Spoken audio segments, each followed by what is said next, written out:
누가복음 원어강의 13번째 시간으로 오늘은 탕자의 비유 2번째 시간을 여러분들과 함께 은혜로 나누겠습니다.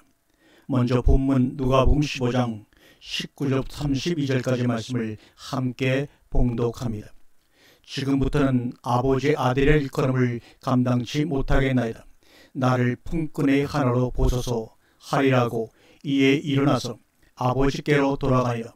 아직도 상고가 먼데 아버지가 저를 보고 측은히 여겨 달려가 목을 안고 입을 맞추니 아들이 가로되 아버지여 내가 하늘과 아버지께 죄를 얻었사오니 지금부터는 아버지의 아들이라 일컬음을 감당치 못하겠나이다 하나 아버지는 종들에게 이르되 제일 좋은 옷을 내어다가 입히고 손에 가락지를 끼우고 발에 신을 신기라. 그리고 살찐 송아지를 끌어다가 잡으라. 우리가 먹고 즐기자. 이 내 아들은 죽었다가 다시 살아났으며 내가 잃었다가 다시 얻었노라 하니 저희가 즐거워하더라.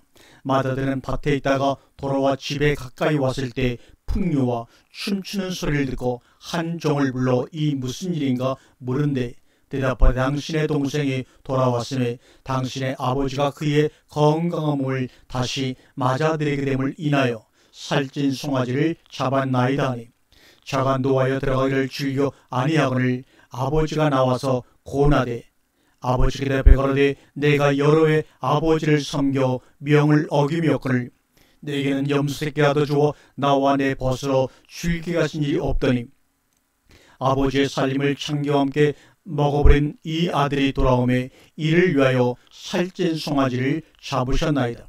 아버지가 이르되 이에 너는 항상 나와 함께 있으니 내 것이다 내 것이로되 이 내 동생은 죽었다가 살았으며 내가 잃었다가 얻었기로 우리가 즐거워하고 기뻐하는 것이 마땅하다 하니라. 아멘. 참된 회개는 항상 지금부터는 아버지의 아들이라 일컬음을 감당치 못하겠다고 하는 자각의에 존재합니다. 예전에는 아버지의 아들이었으나 지금은 그럴 수 없다는 인식, 이전에는 아버지의 재산도 내 것이요 내 재산도 내 것이라는 떳떳함이 있었으나 이제는 오히려 내게 있는 머리털 한 오락이라 숟가락 하나까지도 내 것이라 말할 수 없다는 자각, 지난날의 잘못을 용서해 달라는 것이 아니라 그저 품꾼의 하나처럼 일하고 밥이나 먹여 달라는 탄원, 이것이 바로 예수님이 우리에게 말씀하고 싶었던 참된 회개의 모습입니다. 그러나 오늘 이 땅의 기독교인들은 이렇게 전혀 회개하지 않습니다. 이들은 자신이 회개하였다는 그 사실 하나만으로 하나님의 아들됨을 떳떳이 주장하고 아버지의 재산에 대한 아들의 권리 역시 당당히 내세우고 있습니다. 그러므로 아버지에게서 아들의 회개는 반드시 결제해 주어야 하는 외상값 청구서에 불과하고 거꾸로 아들에게서 회개는 언제나 아버지를 꼼짝 못하게 밀어붙일 수 있는 정가의 보도 같은 무기가 되는 것입니다. 교회의 강단에서 신자들을 향하여 회개하라고 외친다는 사실이 이를 입증합니다. 사실 회개라는 것은 주변의 요구나 목사의 촉구로 이루어질 성질의 것이 아니기 때문임을 깨달아야 합니다. 회개는 오직 아버지의 심정에 대한 아들의 깨달음이 있을 경우에만 가능한 것입니다. 그리고 이런 깨달음은 외부의 가르침에 의하여 이루어지는 것이 아니며 오히려 스스로 자신의 상태와 지나온 삶에 대한 통찰 위에서 이루어지는 것입니다. 이렇게 이루어진 회개는 아버지를 향하여 용서해 달라는 말을 하지 않으며 다만 자신의 어리석음에 대한 가슴 저미는 아픔과 어떤 벌이라도 감수하고자 하는 자세가 있을 뿐입니다. 집을 나간 탕자의 죄가 죽어 마땅한 것이라면 죽음을 기다려야 하는 것이며 손을 하나 지름으로 손을 하나 내놓음으로 자름으로 해결될지라면 역시 손 하나를 심판대 위에 올려놓고 기다려야 하는 것입니다. 하나님은 강하고 우리는 약하기 때문에 어쩔 수 없이 내놓은 손이고 목숨이어서는 안 됩니다. 자신의 삶에 대한 철저한 깨달음으로 스스로 취하는 벌이어야 합니다. 그러나 여기서 하나 중요한 점은 그렇다고 자신이 스스로 그 심판을 집행해서는 안 된다는 점입니다.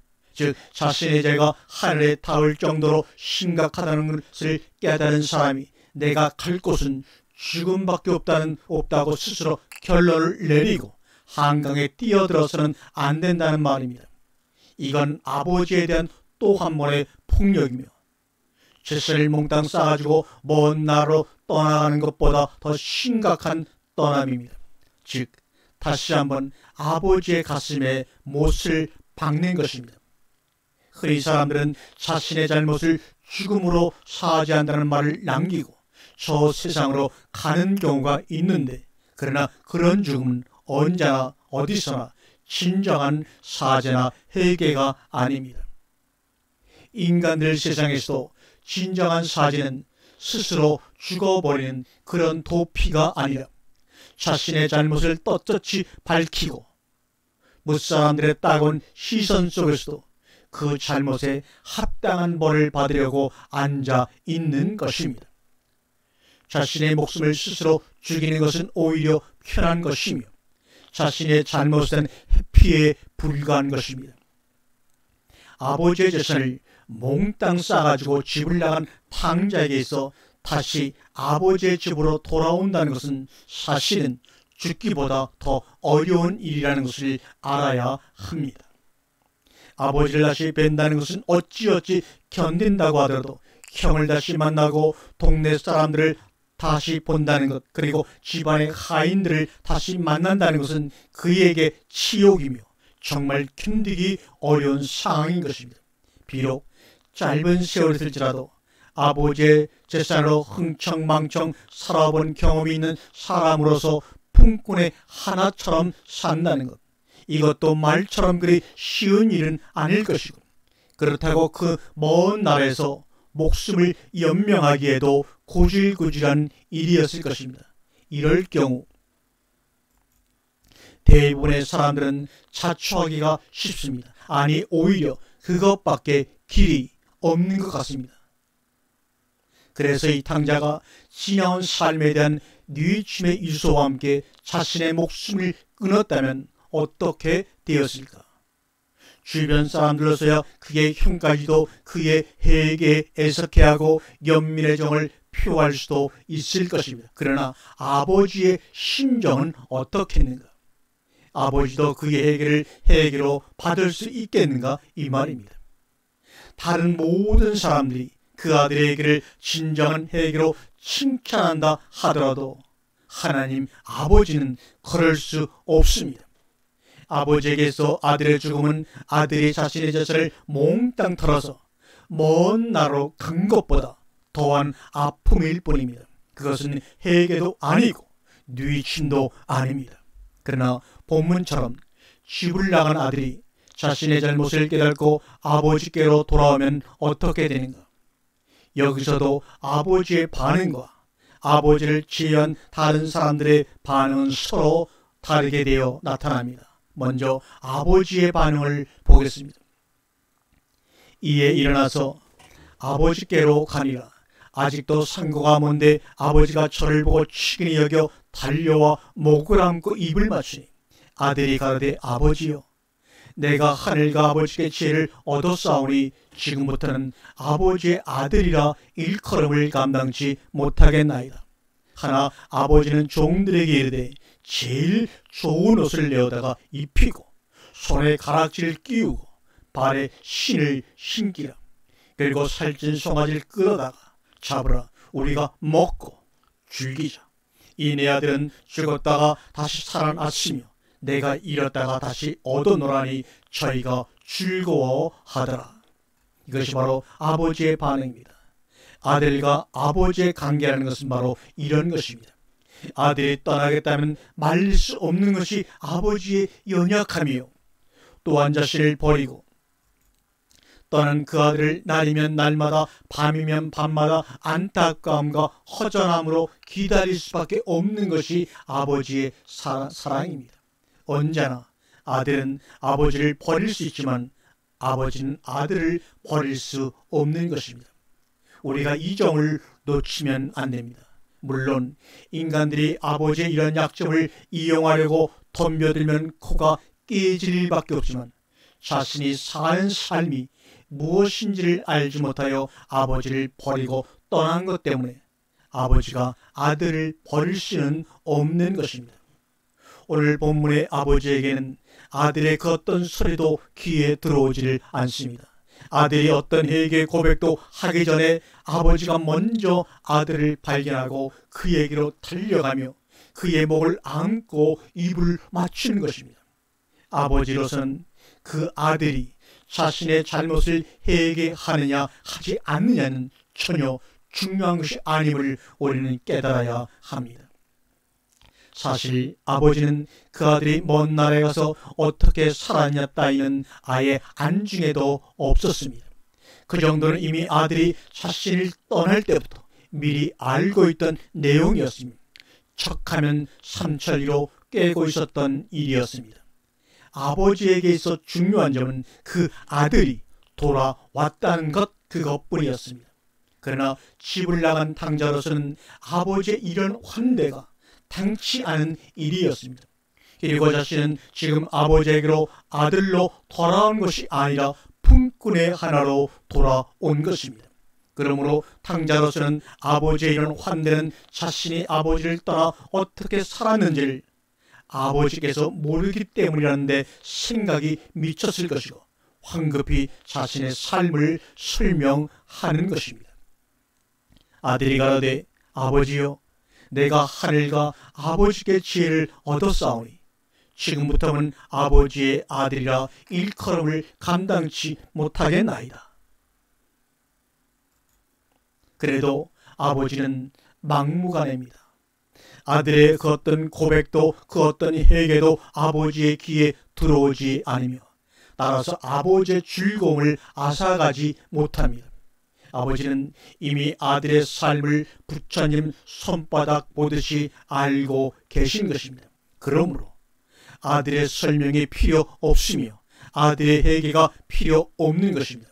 다만 지저분한 옷을 벗기고 제일 좋은 옷을 입히는 것이 필요하며 손가락지에 가락지를 끼우고 발에 신을 신기는 것이 급선무일 뿐입니다. 그 다음엔 뭘 할 것인가? 살찐 송아지를 잡아 동네 잔치를 베푸는 것입니다. 아버지는 언제나 영원토록 우리에게 이런 분이십니다. 아버지가 왜 그러느냐를 묻는 것은 진정 어리석은 질문입니다. 아버지라는 그 하나의 이유밖에는 아무것도 없습니다. 아들이 무슨 짓을 했건 아버지는 아들을 윤리 도덕적인 잣대로 재단하지 않습니다. 아들이 설령 살인을 했더라도 아버지는 아들을 죽일 수 없으며 아들이 창기와 함께 자신의 재산을 다 팔아먹었다 하더라도 그것을 인해 아들의 몸이 아프지나 않는가를 먼저 염려하는 것이 아버지입니다. 아버지와 아들의 관계는 바로 이런 관계입니다. 그러므로 아직도 아버지를 윤리나 도덕의 문제 때문에 오해를 하고 있다면 그 생각을 바꿀 일입니다.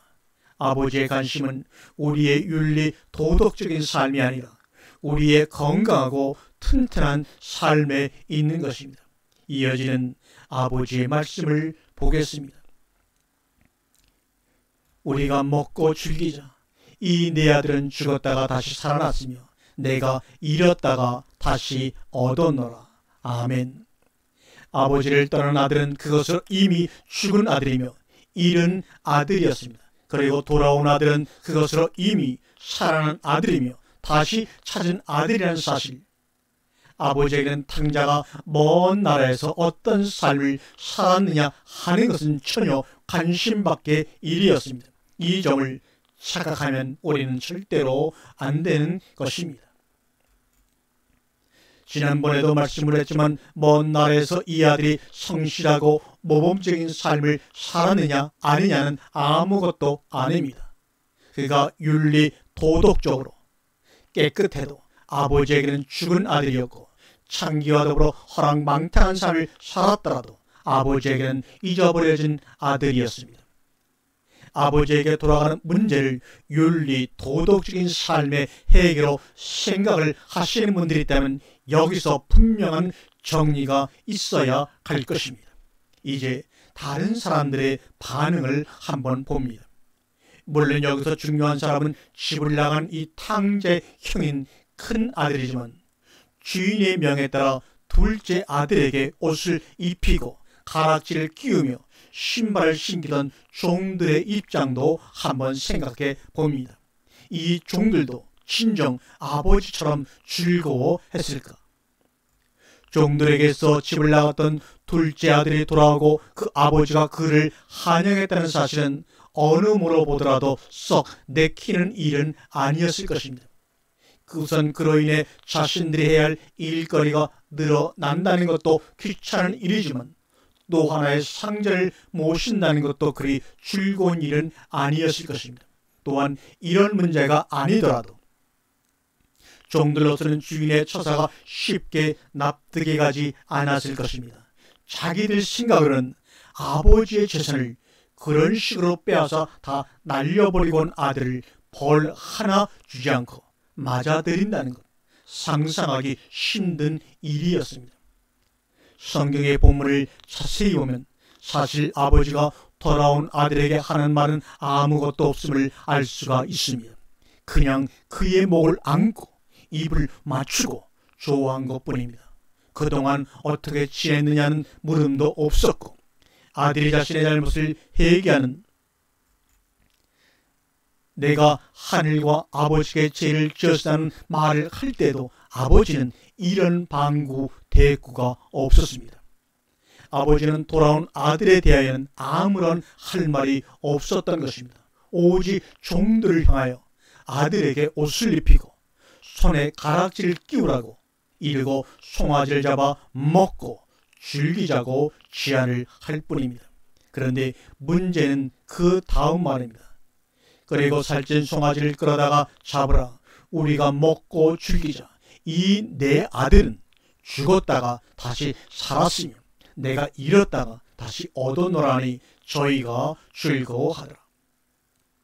이 말이 주인으로서 종에게 이르는 명령이라면 위의 문장은 살찐 송아지를 끌어다가 잡으라. 우리가 먹고 즐기자 해서 끝나도 괜찮습니다. 왜냐하면 주인과 종의 관계는 주인이 자신의 명예에 대한 이유를 종에게 설명해 주어야 하는 관계가 아니기 때문입니다. 종은 주인의 명대로 하기만 하면 되는 것입니다. 그러나 주인의 말은 이 내 아들은 죽었다가 다시 살아났으며 이 내 아들은 내가 잃었다가 다시 얻었노라로 이어주것이며 주인의 이 말씀이 있고 난 후에 종들이 비로소 즐거워했다는 사실, 이 부분에 우리말 개혁성경 상당히 두리뭉실하게 번역이 되어 있습니다. 우리가 뉴 킹 제임스 버전을 보게 되면 And let us eat and be merry, for this my son was dead and is alive again. He was lost and he found. And they began to be merry. 우리말 번역이 대충 번역한 부분은 원문의 호티라는 접속사와 엘렉산토라는 동사입니다. 바로 이 두 단어를 대충 번역을 했습니다. 호티는 우리나라 말로 말하면 왜냐하면 이 말입니다. 왜냐하면 우리가 먹고 즐겨야 하는 이유를 설명하고 있으며 엘렉산토, 이 말은 시작하다는 말입니다. 주인의 그러한 설명을 듣고 난 후에 비로소 종들도 즐거워하기 시작을 했다는 말입니다. 이 말은 비로소 주인의 행동의 의미를 알게 되었다는 뜻입니다. 이 말은 주인이 잔치를 베푸는 이유를 종들에게 설명할 필요가 있었다는 점과 종들도 주인의 그러한 설명을 듣고 나서야 비로소 주인의 행동의 의미를 알게 되었다는 뜻입니다. 즉 종들은 주인이 그 이유를 설명하기 전까지는 주인의 행동에 도무지 납득이 가지도 않았으며 더구나 주인을 따라 마냥 즐거워할 수만도 없었다는 말입니다.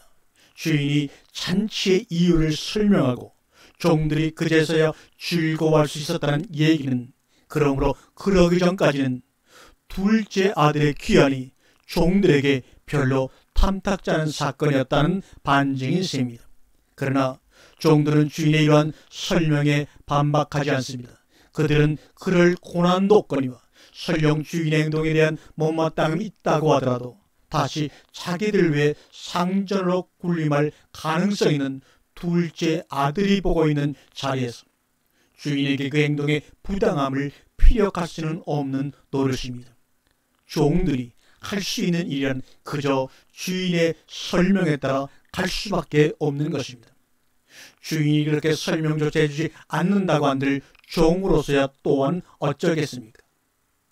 그러므로 이들의 즐거움은 주인의 즐거움같이 솟아나는 즐거움일 수 없으며 정말 그 아들을 맞아들이는 것이 마음 깊숙한 곳에서 우러나는 즐거움일 수는 없는 것입니다. 그저 즐거워해야 하는 즐거움이요 주인의 즐거움을 따라가는 즐거움일 뿐입니다. 하지만 집에서 아버지의 명을 지키기에 여념이 없었던 큰 아들로서는 그럴 수 없는 일입니다.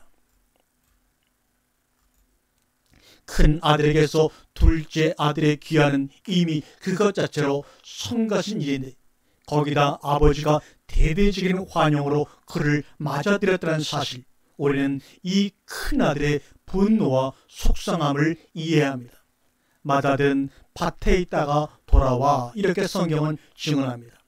아버지가 돌아온 둘째 아들을 정신없이 끌어안고 있는 동안 맏아들은 밭에서 일하고 있었습니다.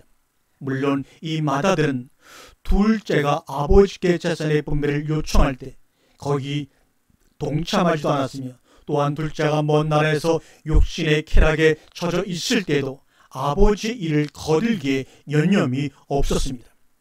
이 맏아들이 아버지의 명을 어긴다는 것은 상상할 수도 없는 일이었습니다.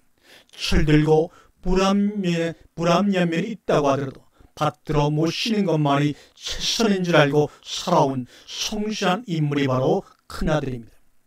아버지께 재산의 분배를 요청한다는 것은 감히 상상할 수 없는 불효라는 사실을 그는 알고 있었고 또 알고 있는 그대로 실천하기를 힘써온 인물이었습니다. 그러므로 맏아들에게서 둘째 아들은 한마디로 불효의 극치를 달하는 인간이었고 말로 해서 설득할 수 없는 내어버린 인물이었습니다.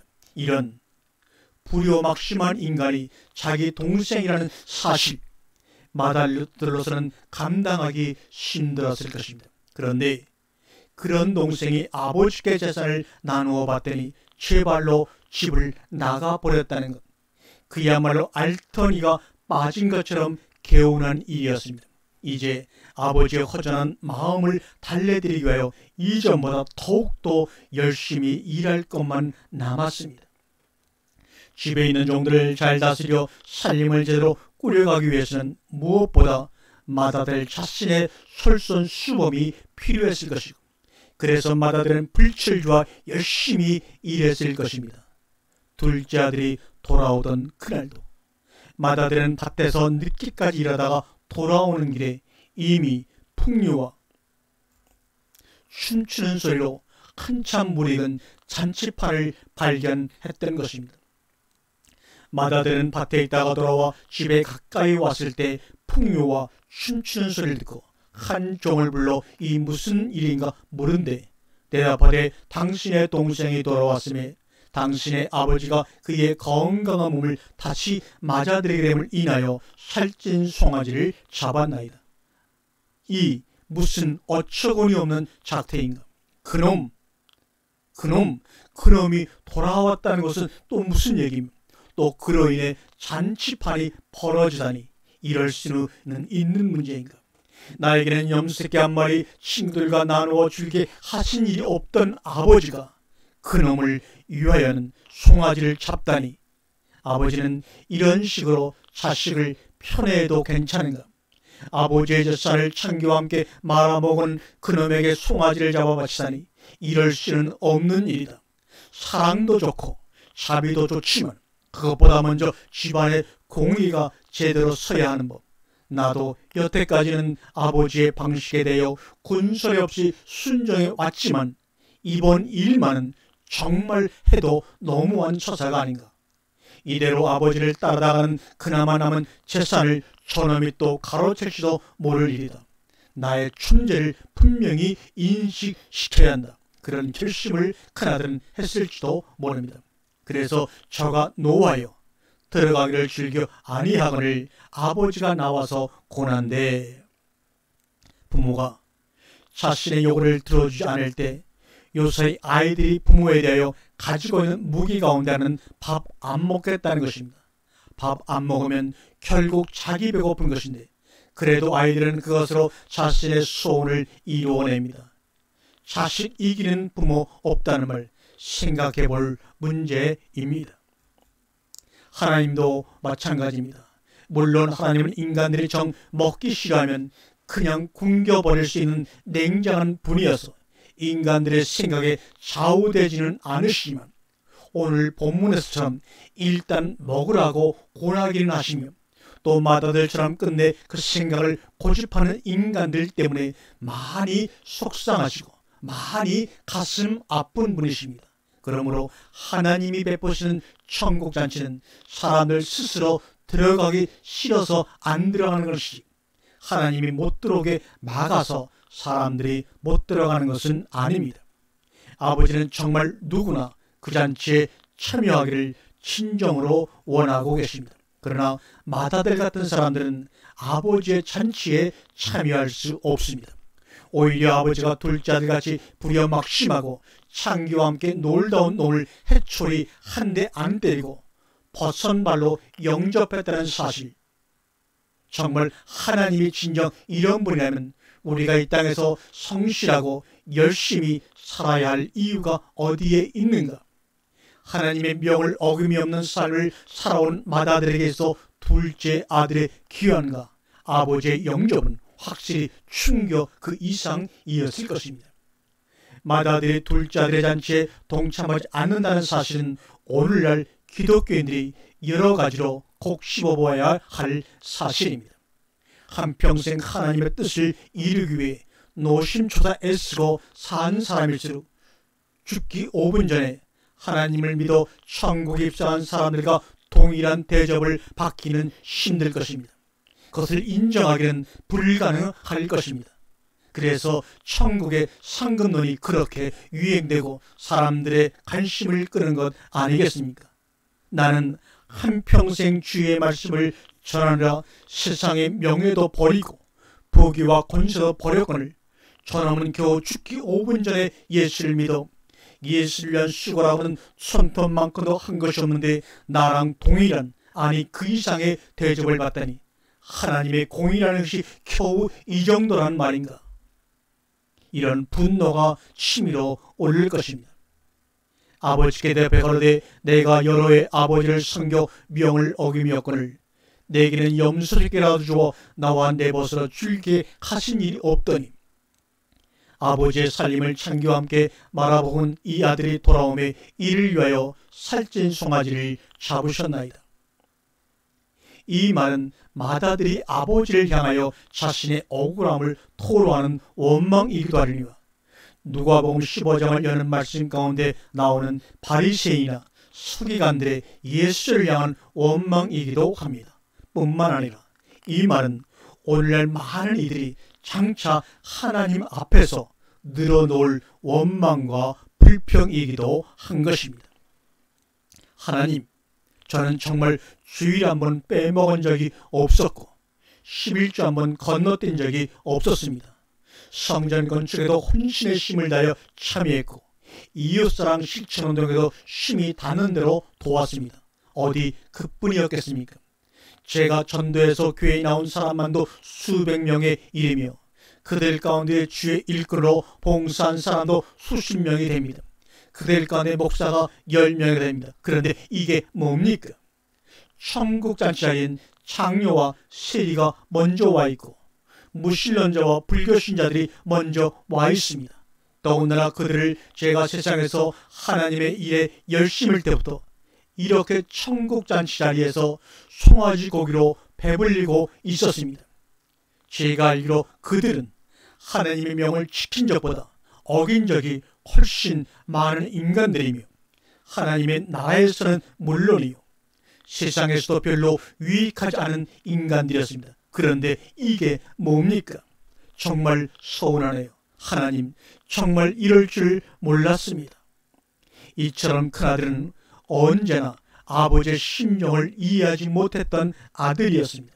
그저 빈 광야에 저희들끼리 모여 있었던 99마리 양처럼 하나님의 명을 너무 잘 지켜 회개할 필요 없는 아들이었으며 잊어버리지 않은 99 드라크마처럼 잊어버린 은잔 한 입을 찾는 주인의 안타까운 심정에 대해서는 완전 배치였던 것입니다. 신앙생활이란 하나님의 일터에서 무슨 일을 얼마나 열심히 하느냐에 있는 것이 아닙니다. 신앙생활이란 오히려 하나님의 심정에 동참하며 그 기쁨과 슬픔, 허전함과 안타까움에 함께함입니다. 그러므로 진정 하나님의 아들은, 참된 신자는 하나님이 보셔서 기뻐할 일에는 자기가 먼저 기쁘고 하나님이 보시기에 안타까운 일에는 자신이 먼저 안타까운 것입니다. 아버지의 아픔이 곧 나의 아픔이 되고 아버지의 즐거움이 곧 나의 즐거움이 될 때 우리는 둘째 아들을 버선발로 뛰어나가 맞아들이는 아버지도 알게 될 것이고 동생의 잔치 함께하기를 거부하며 농성을 벌이는 큰 아들에게 더 차근히 설명하여 맞이하는 아버지를 알게 될 것입니다. 우리는 아직도 얼마나 많은 날 동안 얼마나 많이 아버지의 가슴을 아프게 해야 아버지를 이해할 수 있을 것인지, 우리가 하나님께 충성이라 합시고했던 모든 일들이 아버지를 떠나 허랑방탕한 삶을 사는 우리 동생에 대하여 칼을 간 일들은 아니었던지, 어찌하여 송아지를 잡아 잔치를 베푸시는지, 주일 몇 번을 빼먹고라도, 아니 교회를 그만 다니는 일이 있을지라도 한번 이 시간 진지하게 함께 생각을 해볼 일입니다. 아멘.